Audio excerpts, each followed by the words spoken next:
안녕하세요. 리엔성형외과 이혁재 원장입니다. 리엔성형외과 이민혜 실장입니다. 오늘은 얼굴 지읍의 경험이 많으신 이혁재 원장님과 얼굴 지읍에 대한 궁금증을 해결해 보겠습니다. 수술 후 회복은 어떻게 되나요? 실밥 제거가 필요한가요? 흉터가 남나요? 수술 후 약 3일간 강력한 테이프로 얼굴 압박을 해주게 됩니다. 3일간 얼굴 압박을 강하게 해주면은 멍이나 붓기가 많이 줄어들게 됩니다.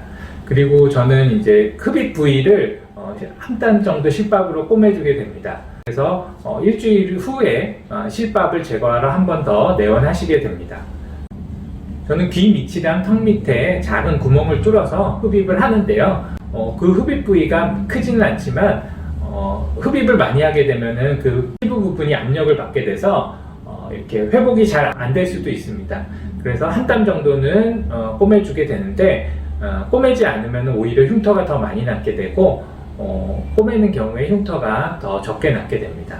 그리고 흉터는 최대한 보이지 않는 부분, 귀 밑 주름 부분에 위치하게 해드리고요. 턱 밑 부분은 구멍을 뚫지 않는 경우도 있는데 웬만하면은 뚫지 않으려고 노력해 드리지만 간혹 이제 그 지방량이 너무 빼야 할 지방량이 너무 많은 경우, 그리고 사각턱 뼈가 발달한 경우에는 캐뉼라가 턱 밑 부분에 자리 잡기가 어렵기 때문에 턱 밑에도 구멍을 뚫어서 시술을 해드리고 있습니다. 얼굴 지방 흡입 후 멍이나 붓기가 걱정되는데 멍이나 붓기가 오래 가나요? 초반에 이제 그 얼굴 테이프를 잘 압박해 놓으시면은 수술 후 3일 후 정도에 테이프를 떼시면은 효과를 보실 수 있습니다. 그리고 이제 붓기가 있더라도 수술 전보다는 훨씬 작은 얼굴이 되신 상태로 테이프를 떼시면은 효과를 보실 수 있습니다. 다만 개인차가 있기 때문에 붓기 정도는 사람마다 조금 차이가 있을 수도 있고, 또 멍이나 붓기가 많이 드시는 분들도 있습니다. 큰 멍이나 붓기는 한 1, 2주 정도 있으실 수 있습니다. 어떤 경우 멍이나 붓기가 많이 드나요? 일단 약을 좀 복용하고 계시는 경우 멍이나 붓기가 많이 들 수 있습니다. 여드름 약이나 영양제 중에서 혈액순환 개선제 등이 있는데 오메가3, 혈액순환 개선제, 마늘 엑기스 이런 거를 드시면은 피가 날 확률이 좀 더 높기 때문에 멍이나 붓기가 좀 더 심해집니다. 그래서 이런 약을 복용하고 계시는 경우에는 수술 한 일주일 정도 전에는 복용약을 끊고 수술하실 것을 권고해 드리고 있습니다. 그리고 이전에 얼굴 지방 흡입을 한 재수술이거나 실리프팅이나 울세라나 슈링크 같은 레이저 리프팅을 많이 시술하신 분들이 조금 멍이나 붓기가 더 많은 경향을 보입니다. 아무래도 이전에 실리프팅이나 레이저 리프팅 시술을 하신 분들은 얼굴 안쪽 조직이 조금 단단해져 있기 때문에 얼굴 지방 흡입을 할 때 그런 단단해진 조직이 충격을 받아서 멍이나 붓기가 좀 더 심한 경우가 많이 있습니다. 그래서 이전에 시술을 많이 하셨거나 얼굴 지방 흡입 재수술이신 분들의 경우에는 좀 더 세심하게 수술을 해드리고 있고, 수술 후 압박을 좀 더 강하게 하여 수술 후 회복을 최대한 빠르게 해드리고 있습니다. 멍이나 붓기를 줄이는 방법이 있을까요? 멍이나 붓기를 줄이는 방법에는 일단 수술을 좀 더 섬세하게 해야 됩니다. 지방을 많이 뽑는다고 해서 피날 때까지 많이 뽑게 되면은 출혈이 있어가지고 얼굴이 오히려 수술 전보다 더 커지는 경우도 있거든요. 그렇기 때문에 이제 너무 과도하지 않게 섬세하게 수술을 하는 것이 가장 중요하고요.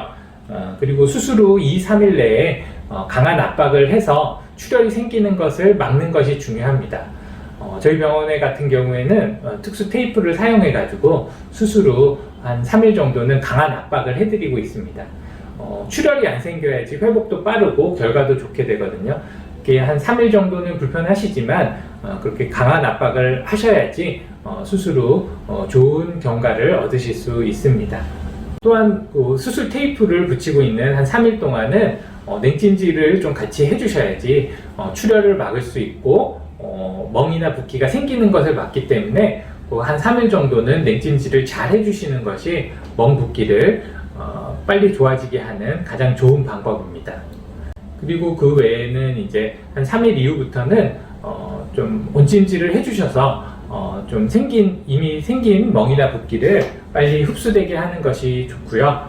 그리고 이제 저염 시기를 하셔서 염분이 적은 음식을 드시면은 또 멍이나 붓기가 더 빨리 좋아지게 됩니다. 그리고 수면을 하실 때 고개를 조금 높게 해서 주무시고 일상생활을 하실 때도 얼굴을 심장보다 높게 위치하고 있으면은 멍이나 붓기가 아래쪽으로 내려가서 좀 더 빨리 좋아지게 됩니다. 그리고 가벼운 운동 등은 혈액순환을 좋게 하기 때문에 수술 후 한 3일 후부터는 좀 이렇게 가볍게 산책하시거나 운동을 하시는 것이 멍 붓기를 제거하는 데 도움이 될 수 있습니다. 바이오 본드란 무엇인가요? 바이오본드가 뭐예요? 딱딱해지는 거. 바이오본드라는 거는 이제 지방 흡입을 하게 되면은 이제 출혈이나 뭐 이제 지방 녹은 액체 등이 지방을 뺀 공간에 이렇게 축적이 될 수 있습니다. 그런 축적된 거가 이제 처음에 만졌을 때 좀 딱딱해지고 좀 울퉁불퉁해질 수 있는데 그런 게 이제 바이오본드라고 합니다. 이러한 바이오본드 같은 경우는 그 축적된 액체나 그런 조직들이 회복되면서 보통은 부드러워지고 말랑말랑해지게 됩니다. 그래서 결국 바이오본드도 시간이 지나면은 좀 더 좋아지는 현상이라고 보실 수 있고, 그런 바이오본드가 빨리 개선될 수 있도록 뭐 온찜질이나 저희 뭐 고주파 케어나 그런 걸 받으시면은 좀 더 빨리 개선이 되실 수 있겠습니다. 얼굴 지방 흡입으로 신경 손상이 올 수 있나요? 얼굴 지방 흡입으로 신경 손상이 올 가능성은 매우 낮습니다. 얼굴에 그 신경에는 감각신경이랑 운동신경이 있는데요. 감각신경은 좀 얕게 분포되어 있고 운동신경은 깊게 분포되어 있습니다. 보통 얼굴 지방 흡입을 하시면은 감각 저하가 올 수가 있습니다. 근데 이런 감각 저하는 보통 회복이 되고요. 감각 저하가 있다가 보통 회복되는 데는 길면은 2-3개월, 빠르면은 1-2주 정도 소요될 수 있습니다. 운동신경의 경우에는 피하 지방 밑에 있는 스마스층 아래쪽에 분포하게 됩니다. 그래서 이런 운동신경이 손상되는 경우는 굉장히 드문 경우고요. 운동신경이 손상될 확률도 우리가 지방 흡입을 할 때는 끝이 뭉툭한 캐뉼라를 이용해서 지방 흡입을 하기 때문에 운동신경 자체가 완전히 끊어지거나 하는 경우는 드물고, 만약에 이렇게 충격을 받더라도 보통은 회복이 되게 됩니다. 근데 매우 드물게 얼굴 지방 흡입을 한 후 입술이 잘 안 움직인다 하시는 분들도 간혹 있습니다. 근데 보통 이런 경우는 얼굴 지방 흡입 후 붓기나 마취약에 의해서 일시적으로 입술 움직임이 저하되는 경우가 간혹 매우 드물게 있기는 합니다. 이러한 입술 움직임의 어색함도 보통은 한두 달 정도 되시면은 원래대로 회복되게 됩니다. 수술 후 볼페임을 걱정하시는 분들이 많은데 수술 후 볼페임이 오면 어떡하죠? 얼굴 지방 흡입 후 볼페임의 경우는 얼굴 지방 흡입을 너무 많이 한 경우 생길 수 있습니다. 또 이제 약간의 볼페임 같은 경우, 약간 얼굴이 울퉁불퉁하거나 그런 거는 수술 후 멍이나 붓기에 의해서도 생길 수도 있는데요. 하지만 이런 것은 일시적인 것이고 시간이 지날수록 점차 좋아지시게 되고요. 또 이제 피부 유착 때문에 피부가 약간 울퉁불퉁한 느낌이 있을 수 있는데, 이런 것도 보통은 한 3에서 6개월 정도 지나면서 그런 유착이 좀 풀어지고 느슨해지면서 좋아지실 수 있습니다. 그리고 이제 얼굴 지방 흡입을 너무 과도하게 해서 생기는 볼페임의 경우는 그 부분에 지방이 적은 거기 때문에 추후에 붓기가 다 빠지고 나서도 그런 볼페임이 있다면은 뭐 추가적인 지방 이식이나 뭐 필러 같은 걸로 개선을 해볼 수 있습니다. 얼굴 지방 흡입에 대해 더 궁금하신 점 있나요? 저요? 네. 원장님 너무 많이 설명해 주셔서 없습니다. 네. 오늘은 얼굴 지방 흡입에 대해서 알아보았습니다. 얼굴 지방 흡입에 대해 궁금하셨던 점이 많이 해결되셨으면 좋겠습니다. 오늘의 정보가 도움이 되셨다면 구독과 좋아요 눌러주세요.